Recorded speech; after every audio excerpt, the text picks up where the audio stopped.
From the Wabash Valley Chevy Dealers Sports Desk, here's Sports Director Grant Pugh. Good evening, everyone. Welcome back. The Indianapolis Colts have their brand new starting quarterback. Colts made another trade to acquire a veteran presence to lead the team in 2022 and possibly beyond. Indy is sending a third-round pick to the Atlanta Falcons for 37-year-old quarterback and former MVP Matt Ryan. Colts traded away Carson Wentz last week to Washington, now bringing a veteran to lead the offense. Ryan throwing for almost 4,000 yards last season to go along with 20 touchdowns and 12 interceptions. Much more on the story throughout the week. But the Colts have a new quarterback, and he will also looks like going to wear number 2 with the blue and white. How sweet it is. The Purdue Boilermakers are back in the Sweet 16 for the first time in 3 seasons. Purdue advancing to Philly later this week in the Big Dance after taking care of Texas in the second round of the NCAA tournament. Big night for Travion Williams. He finished with 22 points, 10 of 13 from the field. Jaden Ivey added 18 as Purdue advances to play St. Peter's, the Cinderella of this year's tourney, on Friday. Just happy for our guys, happy for our seniors, you know, stepping up and playing and making free throws and making plays. It got a little dicey there, but just, you know, just an overall team effort. Everybody really helped us and chipped in for this win. Purdue and St. Peter's will tip off 7 Eastern Friday night from Philly in March Madness. From college to high school basketball, one of our favorite weeks of the year. State finals, it's even sweeter to see a program being rewarded for such an outstanding season. North Daviess Cougars will seek that first state championship in hoops Saturday. You can tell how prideful Coach Dalrymple and his guys are at Media Day today in Indy. The feeling is pride. The feeling is, again, thankfulness, and just so happy for our community of North Daviess. I'm so happy for our kids to get to experience this, our former players, my family, my mom and dad, my wife and kids.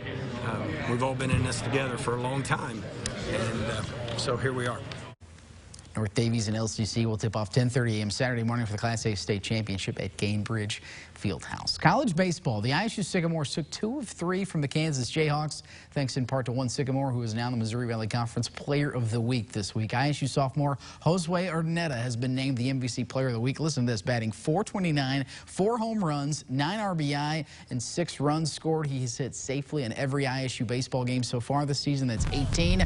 He helped ISU to a 4-1 record last week. Also had the walk-off winner against SEMO on Wednesday. Sycamores will be back at Bob Warren Field this weekend hosting Memphis starting Friday at 3. Their Tuesday game scheduled at IU has been postponed due to the threat of rain. A busy afternoon at Terre, Haute South, where a trio of Braves celebrates signing day on this Monday. First up is senior Hannah Krockenberger, who signs to play college softball at Oldham Central College in Illinois.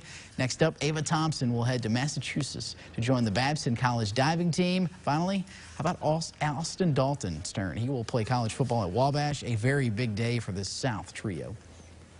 I like how small the school is, and they only have 4 sports, so it's pretty small, and I didn't want to go too far. I'm super glad that my parents were both very supportive of me going 14 hours away, and they kind of pushed me to do it, even though there were times where I was like, I don't want to, and I'm kind of nervous, and they were like, well, I think it'll be a great opportunity for you. I've always wanted to play college football, and I never really think it would become a possibility until I've got the opportunity from Wabash, and it's been a dream. It's perfect. Congrats then. How about a feel-good story on this Monday? We first brought you the Beach family's running story almost 2 years ago. Mom and son have been running at least a mile together every day, have now reached a major milestone to celebrate. Let's take you to Raccoon Lake. We're in Rockville, where the Beaches celebrated 1,000 days of running together. Actually, 1,000 more. More than 50 people showing up to support the running streak, which is for 2 causes: to speak out against bullying and, of course, to help people get out and stay active. It's also a great way for a mother to stay in touch with her son. We don't talk about it a lot. Rarely do we talk about the bullying issue, but that is truly the reason why we started the streak 1,031 days ago. And he is my why. He is what gets me up every day to do this. If you need anything, I mean, don't be afraid to reach out. Nobody's really going to say anything if you reach out. They're going to help you, get the help that you need, instead of just sitting there and letting it go to a bad place. Good advice, and they have no plans of slowing down anytime soon. That is a wrap for sports. More news to come right after this.